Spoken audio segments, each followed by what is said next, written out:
आज के इस वीडियो में हम लोग सीखने वाले हैं टीडीएस के कंप्लायंस में एक महत्वपूर्ण बहुत ही इम्पोर्टेंस जो है आपका आउटस्टैंडिंग डिमांड के बारे में कि यहाँ पे आउटस्टैंडिंग डिमांड को कैसे रिजॉल्व करते हैं। ओवरऑल यहाँ पे हर एक एस्पेक्ट के बारे में हम लोग डिटेल में डिस्कस करेंगे और प्रैक्टिकली देखेंगे। तो देखिए, एक ये हम लोग जो है वो Q3 का रिटर्न फाइल किए थे। रिटर्न फाइल करने के बाद वो जब रिटर्न प्रोसेस हुआ तो उसके बाद यहाँ पे आउटस्टैंडिंग डिमांड में क्या आ गया, 750 का डिमांड आ गया। अब हम लोग के सामने इशू ये आया, अगर आप स्टेटमेंट स्टेटस में जाके स्टेटमेंट का स्टेटस चेक करिएगा, जैसे कि मैं चेक करता हूँ फाइनेंशियल ईयर 22-23 Q3 और 26Q। तो इस केस में अगर हम लोग देखते हैं तो देखिए यहाँ पे बता रहा है कि रेगुलर है Q3 का 20 प्रोसेस्ड विद डिफॉल्ट्स, मतलब इसमें कुछ एरर आया है और इसी एरर के वजह से हम लोग को यहाँ पे आउटस्टैंडिंग डिमांड रेज किया है। तो चलिए हम लोग देखते हैं कि किस वजह से ये आउटस्टैंडिंग डिमांड आया है।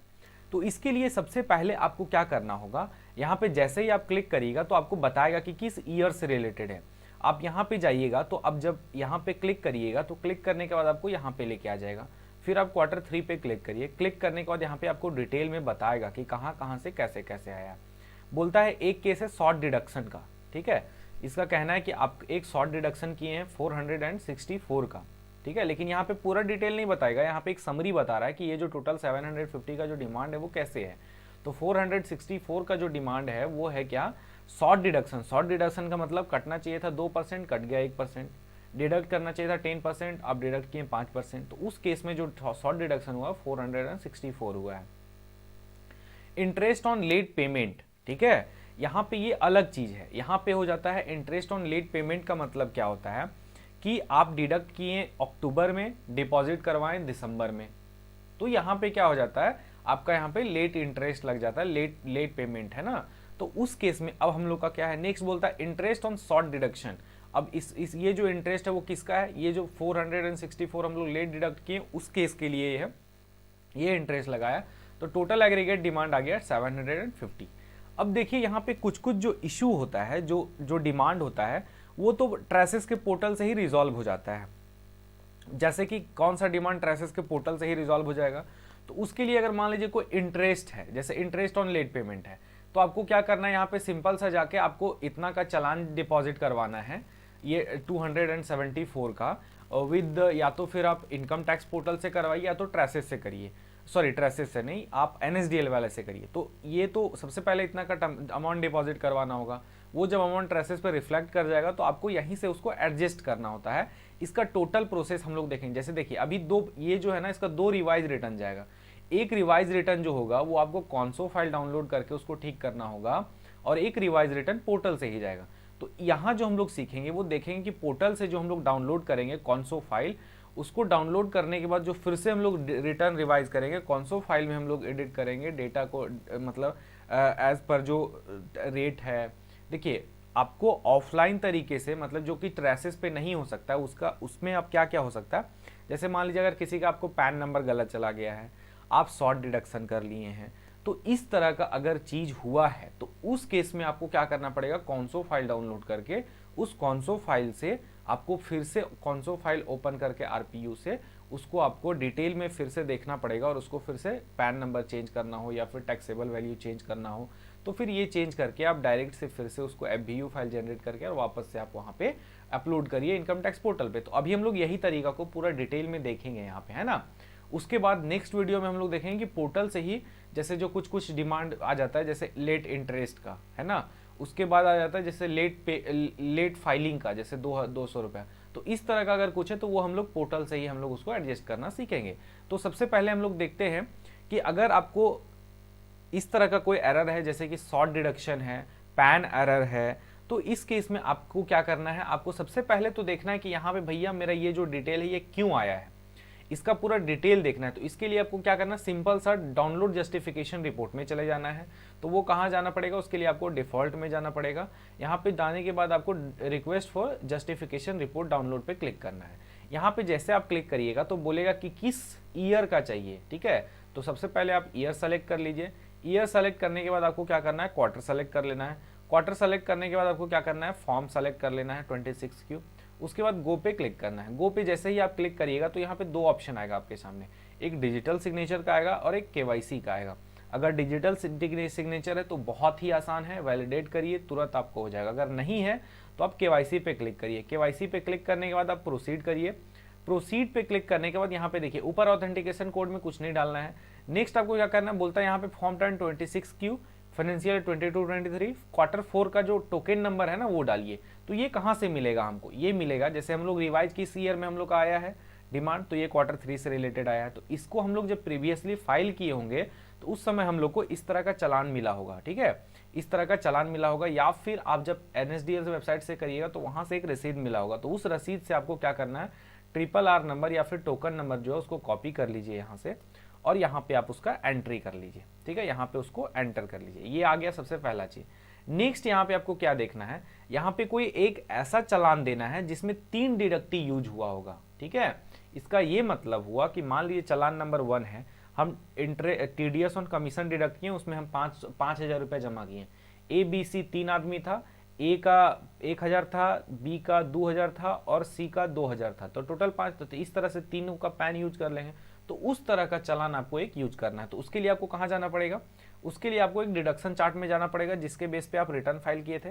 तो वापस से डिडक्शन चार्ट में आ जाइए। यहाँ पे कोई एक ऐसा चालान उठाइए जिसमें कम से कम 3, अधिक से अधिक कितना भी चालान हो, कोई दिक्कत नहीं। अब यहाँ पे ये समस्या आता है कि मान लीजिए कोई रिटर्न फाइल किया तो उसका सारा चालान में 2 ही डिडक्टी है, तो उस केस में क्या करेंगे। तो उस केस में कोई इशू नहीं है। अगर आपका जो स्टेटमेंट गया उसमें अगर 3 डिडक्टी या 3 से ऊपर वाला कोई वैसा चालान नहीं है तो आपके सामने कोई एरर नहीं है। आपको अगर 2 वाला भी है तो 2 भी यूज कर सकते हैं, अगर नहीं है तब, अगर है तो आपको 3 वाला यूज करना पड़ेगा। तो यहाँ पे हम लोग देखते हैं कि JB जो है यहाँ पे ये जो TDS ऑन प्रोफेशन का टाइप में 5 लोग हैं। तो हम लोग सिंपल सा क्या करेंगे, ये चालान का डिटेल उठाएंगे। तो चालान का डिटेल में क्या क्या डिमांड कर रहा है हम लोग से, BSR कोड डिमांड कर रहा है। तो हम लोग को डेफिनेटली BSR कोड क्या करना है, यहाँ पे एंटर करना है। BSR कोड एंटर करने के बाद आपको क्या करना है, डेट एंटर करना है, ठीक है। डेट एंटर करना है 7 जनवरी 2023, है ना। तो यहाँ पे क्या करिए, जनवरी में चले जाइए, उसके बाद 7 चूज कर लीजिए और ये आ गया 7 जनवरी। अब आपको चालान सीरियल नंबर पूछ रहा है, तो चालान सीरियल नंबर आपको यहाँ से उठा लेना है। चालान नंबर कितना है, 08779। उसके बाद आपको क्या करना है, चालान अमाउंट कितना है आपका, TDS अमाउंट जो है 47,048 है, तो 47048 आपको कर लेना है। CD रिकॉर्ड्स में कुछ नहीं डालना है। अब यहाँ पे पैन नंबर डालना है और उसमें कितना आप TDS जमा किए वो डालना है। तो आप सिंपल से क्या करिए, यहाँ जाइए, इसको पैन नंबर कॉपी करिए तीनों में, कंट्रोल V, और यहाँ पे टोटल अमाउंट डिपॉजिट करवाइए। कितना डिपॉजिट हुआ है, 2500 रुपया। तो यहाँ पे 2500.00, सॉरी, है ना, कितना 2500 है 0.00। नेक्स्ट आपको क्या करना है, नेक्स्ट इसी तरह से इसके नीचे वाले को आप कॉपी करिए। कॉपी करने के बाद यहाँ पे पैन पेस्ट करिए। पैन पेस्ट करने के बाद आपको क्या करना है, ये वाला जो अमाउंट है उसको आपको यहाँ पे पेस्ट करना है। नेक्स्ट आपको क्या करना है, फिर से ये पैन नंबर उठाना है, पैन नंबर डालना है। नेक्स्ट आपको क्या करना है, ये आपका TDS अमाउंट जो है उसको डालना है। ये डालने के बाद यहाँ पे याद रखिएगा डेटा एकदम सही होना चाहिए। अगर नहीं है तो बहुत एरर होता है, बहुत परेशानी। यहाँ पे प्रोसीड पे जैसे क्लिक करिएगा, अगर सही हुआ तो ये चीज़ आ जाएगा। ये जैसे आया उसके बाद आपको क्या करना है, प्रोसीड टू ट्रांजेक्शन पे करना है, प्रोसीड विद ट्रांजेक्शन। ये जो हो गया, बोलता है request for justification report has been submitted, request number इतना, the file will be available in download section. अब आपको क्या करना है, जस्टिफिकेशन के लिए सबमिट हो गया। अब यहाँ पे कुछ टाइम लेगा उस जस्टिफिकेशन को डाउनलोड करने में, ठीक है। कुछ टाइम मतलब 1 घंटा भी लग सकता है, 1 दिन भी लग सकता है। तो आपको वो कहाँ मिलेगा, वापस से आपको कहाँ जाना है, डाउनलोड में जाना है, रिक्वेस्टेड डाउनलोड में जाना है। रिक्वेस्टेड डाउनलोड में जैसे जाइएगा आप यहाँ पे व्यू ऑल पे क्लिक करिए। व्यू ऑल पे जैसे क्लिक करिएगा, देखिए यहाँ पे जस्टिफिकेशन रिपोर्ट सबमिटेड है, स्टेटस में क्या है, सबमिटेड है। तो अब आपको क्या करना है, कुछ देर छोड़ देना है, ठीक है। आपको ये 1 दिन भी लग सकता है, 2 घंटा, 1 घंटा में भी आ सकता है। तो अब जब तक यहाँ पे अवेलेबल नहीं होगा, ये HTTP डाउनलोड, जो HTTP डाउनलोड है वो इनेबल नहीं होगा। तो हम पहले डाल चुके हैं, पहले हम लोग जो यहाँ पे जस्टिफिकेशन रिपोर्ट हम लोग दे दिए हैं। तो यहाँ पे आपको क्या करना है, इस तरह से जब तक ये सबमिटेड से अवेलेबल नहीं होता तब तक आपको ये डाउनलोड नहीं होगा। तो इस तरह से हम लोग को क्या करना है, सेलेक्ट कर लेना है। अवेलेबल जब हो जाएगा तो आपको क्या करना है, फिर HTTP डाउनलोड पे क्लिक कर लेना है। आप जैसे डाउनलोड पे क्लिक करिएगा तो यहाँ पे आपको एक जिप फाइल फोल्डर डाउनलोड होगा। इसको अनजिप करने के लिए आपको क्या है ना, एक पासवर्ड का जरूरत होता है। तो उस पासवर्ड के लिए आपको क्या करना है, देखिए यहीं पे पासवर्ड का भी रिलेटेड क्या बोलता है, click here for password related help. आपको क्या करना है, क्लिक हियर करिए और देखिए आप क्या डाउनलोड किए, जस्टिफिकेशन। तो ये जिप फोल्डर है, जिप फोल्डर को अनजिप करने के लिए आपको क्या करना है, जस्टिफिकेशन का यहाँ पे पूरा देखना है कि password to unzip justification report क्या है। आपको एक बनाना पड़ेगा, JR_, टैन नंबर डालना है, अंडरस्कोर, फॉर्म टाइप डालना है, क्वार्टर डालना है, फाइनेंशियल ईयर डालना है। तो इस तरह से देखिए यहाँ पे एग्जाम्पल भी दिया, JR_, tan number underscore 24Q, इस तरह से एग्जाम्पल दे दिया। तो आपको क्या करना है, सिंपल सा आपको यहाँ पे जाना है, उसको आपको फोल्डर में जाइए यहाँ पे और उस पासवर्ड को यूज करके इसको अनजिप कर लीजिए, ठीक है। आप नॉर्मल से इस पे राइट क्लिक करिए, राइट क्लिक करने के बाद आप क्या करिए इसको, ठीक है, यहाँ पे आ जाइए, हम यहाँ पे फोल्डर रख दें। इसको अनजिप करने के लिए एक टेक्स्ट फाइल यहाँ से निकलेगा, है ना, यहाँ पे जाइए, एक्सट्रैक्ट करिए। एक्सट्रैक्ट करने के बाद आपको क्या करता है, क्या बोलता है यहाँ पे, आप जैसे जाइएगा तो क्या बोलता है, आप यहाँ पे पासवर्ड रिलेटेड जो था आपका क्वेरी, यहाँ पे देखिए क्या बोलता है, JR_TAN, ठीक है। तो आप यहाँ पे पासवर्ड वाले कॉलम में आ जाइए। पासवर्ड वाले जब कॉलम में आ जाइएगा आप, तो आपको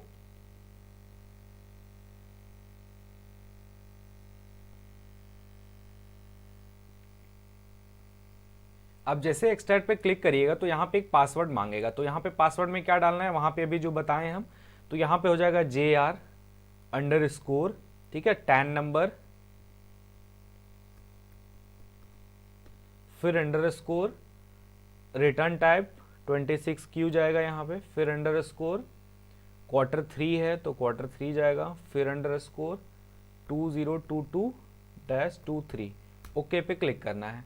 अब ये क्या है, आपका एक्सट्रैक्ट हो गया। देखिए यहाँ पे ये एक्सट्रैक्ट हो गया, इसके अंदर देखिए टेक्स्ट फाइल है, ये टेक्स्ट फाइल है। तो अब आप इसको डिलीट कर सकते हैं, जो जिप फोल्डर था इसको डिलीट कर दीजिए। अब नेक्स्ट आपको क्या करना है, जस्टिफिकेशन रिपोर्ट देखने के लिए आपको एक यूटिलिटी डाउनलोड करना होगा। तो वो कहाँ से डाउनलोड होगा, फिर से वापस से डाउनलोड में जाइए, रिक्वेस्टेड डाउनलोड पे क्लिक करिए। यहाँ पे जैसे करिएगा तो देखिए यहाँ बोलता है click here to download the utility to work on open file और करेक्शन, ठीक है। तो आपको यहाँ पे क्लिक करना है। अब यहाँ पे क्लिक करने के बाद आपको क्या करना है, कैप्चर डालना है। कैप्चर डालने के बाद नेक्स्ट आपको क्या करना है, यहाँ पे देखिए जस्टिफिकेशन रिपोर्ट का, यहाँ पे देखिए यहाँ पे है ना, traces justification report general utility. तो आपको यहाँ पे डाउनलोड पे क्लिक कर लेना है। जैसे ये यूटिलिटी डाउनलोड करिएगा तो ये आपको क्या करना है, आपको नेक्स्ट यहाँ पे आ जाना है और यहाँ पे आपको आते ही उसको भी एक्सट्रैक्ट कर लेना है। नेक्स्ट आपको क्या करना है, इसको भी आप क्या करिए, एक्सट्रैक्ट कर लीजिए, ठीक है। इसको भी आप क्या करिए, यहाँ पे एक्सट्रैक्ट कर लीजिए। एक्सट्रैक्ट करने के बाद यहाँ पे एक एक्सेल यूटिलिटी मिलेगा आपको। एक्सेल यूटिलिटी जैसे मिलेगा तो आप ये देखिए, इसको आप यहाँ पे डिलीट कर सकते हैं। अब मान लीजिए ये जो फोल्डर है आपका, इसको हम हटाते हैं। नेक्स्ट जो है ट्रेसेस, ये है, ये आपका एक्सेल यूटिलिटी। ये एक्सेल यूटिलिटी जैसे ओपन होगा, ओपन होने के बाद आपको यहाँ पे क्या करना है, select the downloaded justification report. Text file में जो डाउनलोड किए अभी हम लोग एक्सट्रैक्ट करके, उस पर आपको क्या करना है, देखिए यहाँ इनेबल एडिटिंग पर पहले क्लिक कर लीजिएगा। देखिए यहाँ पे मैक्रोज जो है ये है, तो आपको सिंपल सा इसको कट करना है। कट करने के बाद वापस से उस फोल्डर में जाना है। यहाँ फोल्डर में जाने के बाद आपको राइट क्लिक करना है। राइट क्लिक करने के बाद प्रॉपर्टीज़ में जाना है। प्रॉपर्टीज़ में जाने के बाद आपको अनलॉक करके अप्लाई पे क्लिक करके ओके कर दीजिए। ये करने के बाद आप फिर से इसको रीओपन करिए। रीओपन करने के बाद आपको वापस से क्या करना है, इनेबल कंटेंट पे क्लिक करना है। जैसे क्लिक करिएगा यहाँ पे ब्राउज बोलेगा, तो आप वापस से क्या करिए, डेस्कटॉप में था TDS करेक्शन करके, ठीक है, TDS करेक्शन जो भी था फोल्डर में आप जहाँ भी सेव किए हैं उस टेक्स्ट फाइल को, तो वहाँ देखिए यहाँ पे ये है और ये टेक्स्ट फाइल है। अब जैसे इसको ओपन पे क्लिक करिएगा तो यहाँ पे ये हो जाएगा। अब यहाँ पे अगर आप मान लीजिए ये जो रिपोर्ट जनरेट करेगा ये एक्सेल में करेगा।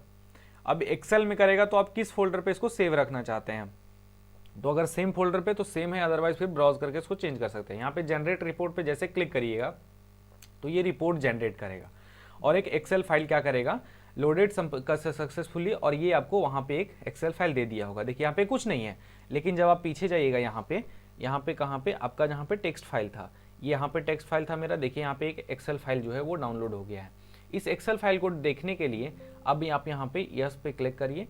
आपको देखिए वहाँ पे पूरा रिपोर्ट आपको दिखेगा, है ना। देखिए कवर सीट बोल रहा है यहाँ पे कि आपका भैया किससे रिलेटेड है, आपके बारे में पूरा डिटेल दे रहा है। TOC क्या है, यहाँ पे किस किस वजह से आया, तो बोलता है डिफॉल्ट समरी, ये चीज़ आ गया। यहाँ पे जो वहाँ पे हम लोग देख रहे थे इस शॉर्ट डिडक्शन का ये है, इंटरेस्ट ऑन लेट पेमेंट है, इंटरेस्ट ऑन शॉर्ट डिडक्शन है, तो ये सारा चीज़ है। फिर इंटरेस्ट ऑन लेट पेमेंट है ना, यहाँ पे अब डिटेल दिखेगा। जैसे मान लीजिए यहाँ पे डिफॉल्ट समरी है, ये समरी दे रहा है। अब ये इसका डिटेल जो है, यहाँ पे दो चीज़ था, एक है इंटरेस्ट ऑन लेट पेमेंट। तो यहाँ पे देखिए बताता है क्या कि भैया एक जो आपका ये पार्टी है ना, इनका जो है वो नेशनल टेस्टिंग लेबोरेटरी, इनका क्या किए हैं, अमाउंट इतना है, इनका टीडीएस इतना डिडक्ट किए हैं। डेट ऑफ डिडक्शन यहाँ कितना है, डेट ऑफ डिडक्शन आपका 19 अक्टूबर है और डेट ऑफ डिपॉजिट 7 नवंबर है। तो यहाँ पे क्या किए, 61,000 का 3% देखिए, सॉरी 3% ने 3 पॉइंट कितना हो जाएगा, अक्टूबर है, तो अक्टूबर का नवंबर में जमा कर देना चाहिए था। ड्यू डेट यहाँ बता रहा है ना, देखिए यहाँ पे डेट ऑफ डिडक्शन 19 अक्टूबर और ड्यू डेट क्या है 7 नवंबर। तो यहाँ पे हम लोग लेकिन जमा कब किए, डेट ऑफ 7 दिसंबर। तो कितना महीना लेट हो गया, अक्टूबर नवंबर दिसंबर, 3 महीना लेट हो गया। तो अगर आप देखिएगा 3 महीना का इंटरेस्ट कितना हो जाएगा, 1.5% एक मंथ का होता है, 3 महीना का कितना हो जाएगा 4.5%। तो उसके लिए कितना 6100 इंटू 4.5% देखिएगा तो 274.50 होता है। तो वही चीज़ इंटरेस्ट यहाँ पे ले लिया। तो अब आपका क्या करना है, इस केस में हम लोग को कॉन्सो फाइल का जरूरत नहीं पड़ेगा। इस केस में हमको किस चीज़ का जरूरत पड़ेगा, इस केस में हमको जरूरत पड़ेगा कि पोर्टल पे ही इसको सुधार लेंगे। तो उसके लिए हम लोग वहीं पे सुधारेंगे, उसके लिए हम लोग नेक्स्ट वीडियो में हम लोग डिस्कस करेंगे। अभी हम लोग देखते हैं शॉर्ट डिडक्शन के बारे में, ठीक है। तो शॉर्ट डिडक्शन के बारे में अगर आप जाइएगा तो यहाँ पे बता रहा है कि देखिए आपका पैन नंबर ये है, सूरज फ्रेट कैरियर, उनका आप टीडीएस डिडक्ट किए 194C में, ठीक है, और अमाउंट पेड है उनका 46,426, ठीक है। नेक्स्ट जो है उसका टीडीएस अमाउंट 464 है। आप 1% के रेट से क्या किए हैं, डिडक्ट किए हैं, rate of as per statement और रेट एट विच डिडक्टेड। और काटना कितना पे चाहिए था, तो 2% पे डिडक्ट करना चाहिए था। क्योंकि ये कंपनी है, सी के केस में है, तो 194C अदर देन इंडिविजुअल जो 2% होता है, कटना चाहिए था 2। यहाँ पे बता दे रहा है, देखिए यहाँ पे rate TDS rate as per income tax act 2% है, आप डिडक्ट किए 1%, तो ये गलत है। तो इसी की वजह से हम 1% पे जो है क्या किए हैं, वो डिमांड रेज कर दिए हैं। TDS to be deducted, search and education से कितना हो जाएगा, टोटल मिला के बता दिया कि आपको 948 रुपये जो भी है वो इस तरह से क्या है, शॉर्ट डिडक्शन कितना हो गया, टोटल कितना डिडक्ट होना चाहिए था यहाँ पे 928.52, क्योंकि अगर आप देखिएगा 46,626 का 2% तो होता है 928.52, लेकिन हम लोग किए कितना किए 464 एक ही % किए। तो यहाँ पे ये शॉर्ट डिडक्शन बोल रहे हैं कि आप 464 रुपया आपको और करना था, आपको ये चीज़ नहीं। तो अब हमको ये चीज़ सुधारने का एक तरीका, क्या तरीका है, हम लोग क्या करेंगे कि भैया अब तो पिछला क्वार्टर में हम लोग पेमेंट जाके कर नहीं सकते हैं, तो हम लोग उस क्वार्टर वाला स्टेटमेंट में तो रिवाइज कर नहीं सकते हैं। तो हम लोग के सामने एक रास्ता ये बच जाता है कि हम लोग उस क्वार्टर का जो रिटर्न है उसमें हम लोग बता दें कि टैक्सेबल वैल्यू जो है इसका 50% है, मतलब कि यहाँ कितना अमाउंट डाल दें, जैसे 46266 जो है, इसमें हम लोग यहाँ कितना अमाउंट डाल दें जिसका टीडीएस 464 होगा एट द रेट ऑफ 2%। तो यहाँ सिंपल सा बात है कि आपको क्या करना होगा, इसको आपको इज इक्वल्स टू करिए और इसका डिवाइडेड बाय 2, ठीक है, कितना हो जाएगा इतना। अगर आप इसका 2% देखिएगा इज इक्वल्स टू ये इंटू 2%, तो क्या हो जाएगा, आपको इतना हो जाएगा 464.26। तो आपको अब स्टेटमेंट में क्या करना है, टैक्सेबल वैल्यू 46,000 नहीं डालना है, कितना डालना है 23,213 रुपया। अब क्वेश्चन ये आएगा कि ठीक है भैया हम तो 13,000 पे टीडीएस दिखा दे रहे हैं, नेक्स्ट क्या करेंगे। नेक्स्ट आपके सामने ये रास्ता बचेगा कि जो नेक्स्ट क्वार्टर होगा, अगला क्वार्टर होगा, उसमें आपको क्या करना होगा, उसमें आपको 23,213 रुपया का डिडक्शन दिखाना पड़ेगा और वहां पे इंटरेस्ट पेमेंट करना पड़ेगा और उस क्वार्टर के साथ आपको रिटर्न फाइल करना पड़ेगा। ये क्वार्टर का आपको सुधर जाएगा, नेक्स्ट क्वार्टर में आपको इसका ध्यान रखना होगा। तो अब इसके लिए मान लीजिए हमको क्या करना है कि अब इतना टैक्सेबल वैल्यू से हमको इतना करना है और जो रेट है 1% इसको 2% करना है। तो इसके लिए हमको सिंपल सा क्या करना होगा, कॉन्सो फाइल डाउनलोड करना होगा। तो कॉन्सो फाइल डाउनलोड करने के लिए हमको वापस से क्या करना पड़ेगा, आपको यहाँ पे जाना पड़ेगा और यहाँ जाने के बाद आपको फिर से क्या करना होगा, लॉग आउट हो जाता है, फिर आपको लॉग इन करके कॉन्सो फाइल डाउनलोड करने के लिए आपको कहाँ जाना है, आपको फिर से जाना है, आप यहाँ पे डैशबोर्ड में भी जा सकते हैं, देखिए रिक्वेस्ट फॉर कॉन्सो फाइल है और यहाँ पे स्टेटमेंट में भी जाके यहाँ पे देखिए आपके सामने है रिक्वेस्ट फॉर कॉन्सो फाइल। कॉन्सो फाइल क्या है कि आप जो एफबीयू फाइल ये किए थे तो वो वही फाइल जो है वो आपको फिर से मिलेगा यहाँ से, ठीक है। आपको खुद से वो जो है उसको नहीं करना था, आपको कॉन्सो फाइल डाउनलोड कर लेना है। कॉन्सो फाइल डाउनलोड करने के लिए आपको सिमिलर प्रोसेस है, रिक्वेस्ट फॉर कॉन्सो फाइल में जाना है, यहाँ पे फॉर्म सेलेक्ट कर लेना है, किस फॉर्म का, किस क्वार्टर का, गो पे क्लिक करना है। जैसे ही आप क्लिक करिएगा फिर से आपके सामने सेम ऑप्शन आएगा, आपके सामने डीएसी का आएगा और फिर नॉर्मल केवाईसी का आएगा।